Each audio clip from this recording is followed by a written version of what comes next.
बुरके पर बैन कर दी गई है, तो इंडिया में भी ऐसी बातें चल रही हैं कि सिक्योरिटी रीजन को लेकर बुरका को बैन कर दिया जाना चाहिए। Families who have lost people and it is really scary. And इसीलिए उसे हिजाब में रखता है।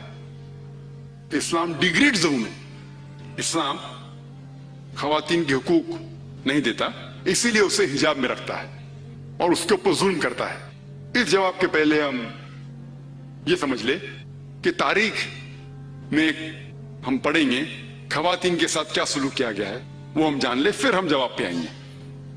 अगर आप बेबीलोनियन की तारीख पढ़ेंगे, हिस्ट्री ऑफ बेबीलोनियन सिविलाइजेशन, उसमें यह लिखा है कि जब भी कोई मर्द कत्ल करता था उसको सजा मिलने के बदले उसकी बीवी को सजा मिलती थी।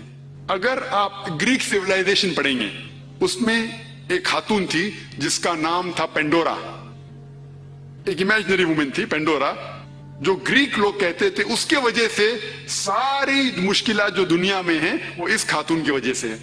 उनका तसव्वुर था जो गलत था। और इस ग्रीक सिविलाइजेशन में खातून की इज्जत ही नहीं थी, वैश्यपना काफी कॉमन था, आम था। अगर आप रोमन सिविलाइजेशन पढ़ेंगे, उसके अंदर भी nudity and prostitution was very common, नंगापन और वैश्यपना बहुत आम था। खवातीन लोग सिर्फ मजे के लिए इस्तेमाल किए जाते थे और छोड़ दिए जाते थे। अगर आप इजिप्शियन सिविलाइजेशन पढ़ेंगे, उसमें खवातीन को यह कहा जाता था कि वो शैतान की एक निशानी है।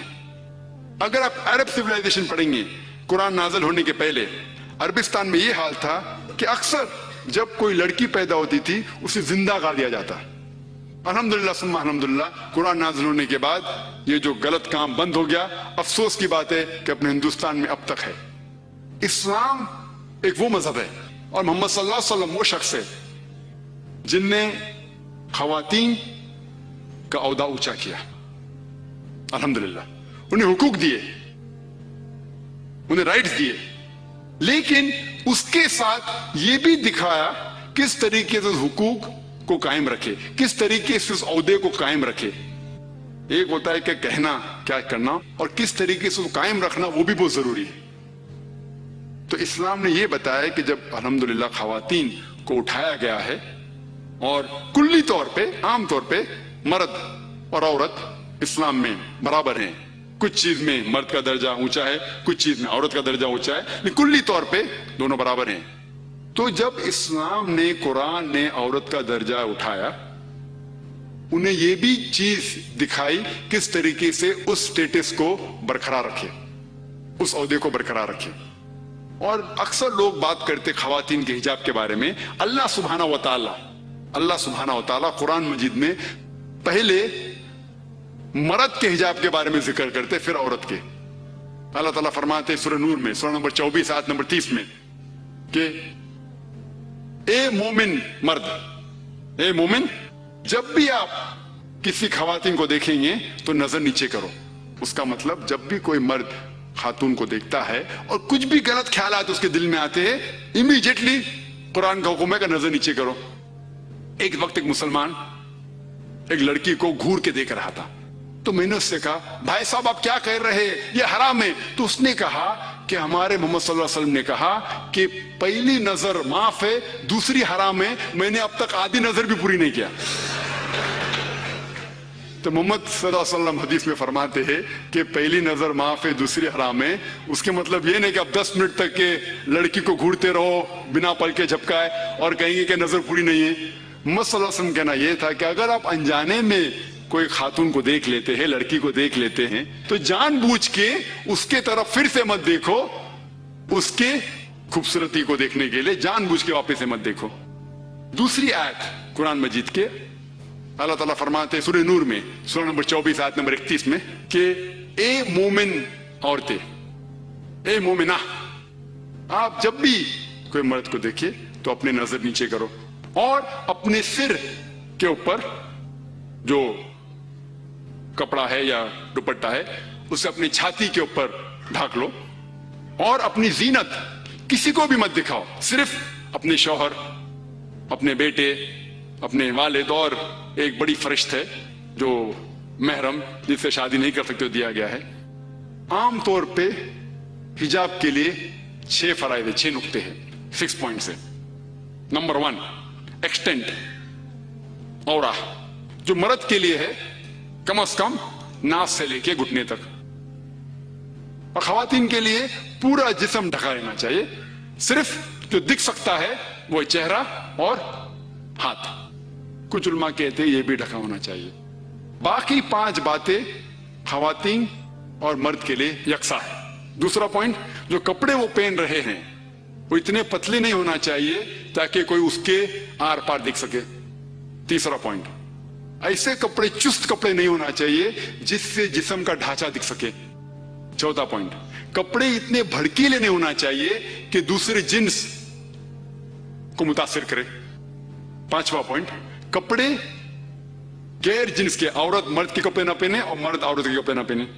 और छठा, कि कोई गैर मुस्लिम के कपड़े ना पहने जो उसकी निशानी है।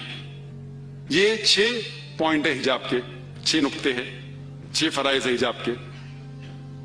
और अल्लाह सुब्हानहू व तआला फरमाते सूरह अहज़ाब में, सूरह नंबर 33 आयत नंबर 59 में, या नबी कह दो अपने बेटियों से, अपने बीवियों से और मोमिना से, मोमिन खवातीन से, कि जब भी वो बाहर जाए तो जिलबाब पहने, अपने आप पे ओढ़ ले जिलबाब, ताकि लोग उन्हें पहचान सके और उन्हें परेशान ना करे। People will not molest them, क्या लोग उन्हें पहचाने और उनकी इज्जत से ना खेले। मिसाल के तौर पे अगर दिल्ली के सड़क पे मिसाल के तौर पे 2 जुड़वा बहन जो बहुत खूबसूरत है, हूबहू खूबसूरत है, बहुत खूबसूरत है, 2 जुड़वा बहन चल रहे हैं दिल्ली के सड़क पे। एक जुड़वा बहन पहनी हुए इस्लामिक लिबास, पूरा जिस्म ढका हुआ, सिर्फ चेहरा और हाथ दिख रहा है, और दूसरी बहन पहनी हुई मगरबी लिबास, मिनी स्कर्ट्स या शॉर्ट, मगरबी लिबास तो मिनी स्कर्ट्स या शॉर्ट्स, जो तन को कम ढक रहा है और दिखा रहा है ज्यादा। और दोनों जुड़वा बहन अगर दिल्ली के सड़क कनॉट प्लेस अगर वहां चल रहे हैं और सड़क के कोने पे, किनारे पे एक लफंगा ठहरा हुआ है लड़की को छेड़ने के लिए, मेरा यह सवाल है कि वो लफंगा किसको छेड़ेगा? वो बहन को जो इस्लामिक लिबास पहनी हुई है, हिजाब पहनी हुई, क्या वो बहन जो मगरिबी लिबास पहनी हुई है किसको छेड़ेगा? जो मगरिबी लिबास पहना हुआ है। कुरान सही कहता है कि हिजाब खवातीन को महफूज रखता है और इज्जत बरकरार रखता है। और इसके बाद इस्लामी शरीयत ये कहती है कि अगर कोई आदमी किसी औरत का बलात्कार करता है, जबर ज़िना करता है, तो उसके लिए सजाए मौत, डेथ पेनल्टी। बहुत से गैर मुस्लिम कहेंगे सजाए मौत, आज की तारीख में 21वीं सदी में सजाए मौत, कितना बेदर्द दीन है ये इस्लाम, कितना नागवार दीन है। लेकिन मैं सवाल पूछा हूं हजारों गैर मुस्लिम से, अब भी पूछ रहा हूं कि मिसाल के तौर पे खुदा ना करे कोई आपकी मां या आपकी बहन का बलात्कार करता है और वो बलात्कार करने वाले को आपके सामने लाया जाता है और आपको जज बनाया जाता है, आप क्या सजा उसे देंगे? और 100% मुझे जवाब ये मिला कि सारे गैर मुस्लिम ने कहा कि हम उसे सजाए मौत देंगे। कुछ गैर मुस्लिम ने यह भी कहा कि हम उसे तड़पा तड़पा के मारेंगे। तो जब आपकी कोई वालदा या आपकी बहन का बलात्कार करता है, आपको उससे सजाए मौत देने का है, दूसरी किसी बहन का बलात्कार करता है, आपके सजाए मौत गलत है। ये डबल स्टैंडर्ड्स क्यों? जो लॉ होता है ये क्यों होना चाहिए? अगर आप जानते, आज जो लोग कहते हैं अमेरिका इतनी एडवांस्ड मुल्क है, लोग उसकी तरफ देखते, आप जानते वो एक मुल्क है जिसमें ज्यादा बलात्कार होते हैं। एक मुल्क है जो नंबर 1 पे नहीं है, लेकिन जो मैक्सिमम रेप जितने दुनिया में होते हैं उसमें से एक मुल्क है यूएसए। एफबीआई के स्टैटिस्टिक्स के हिसाब से 1991 1991 के एफबीआई के स्टैटिस्टिक्स के मुतालिक उसमें लिखा गया है कि हर रोज अमेरिका में 1756 बलात्कार होते थे। 1996 के स्टैटिस्टिक्स के हिसाब से, 1996 के स्टैटिस्टिक्स के हिसाब से US crime department of justice वो कहती है कि 1996 में हर रोज ऑन एवरेज हर रोज 2713 बलात्कार होते थे। 91 में 1756, 96 में 2713। अमेरिकन लोग और जरा ज्यादा बोल्ड हो गए और हिम्मत वाले हो गए। हर रोज 2713, यानी हर 32 सेकंड में एक बलात्कार होता है अमेरिका में आज की तारीख में। हम इस ऑडिटोरियम में लगभग 2 घंटे से हैं। 2 घंटे से, जब से हम इस ऑडिटोरियम में हैं, 200 बलात्कार अमेरिका में हो भी चुके होंगे। मैं आपको यह पूछना चाहता हूं, अगर हम इस्लामिक शरीयत लागू करें अमेरिका में कि कोई भी मर्द कोई खवातीन को देखे और कोई भी गलत तस्वुर उसके दिमाग में आया, उसे अपनी नजर नीचे करना चाहिए। उसके बाद खवातीन सारा जिस्म ढके, सिर्फ चेहरा और हाथ छोड़ के, और उसके बाद अगर कोई मर्द बलात्कार करता है, सजाए मौत। मैं ये पूछना चाहता हूं कि अमेरिका में बलात्कार की फीसद बढ़ेंगी, वही रहेंगी या घटेंगी? घटेंगी।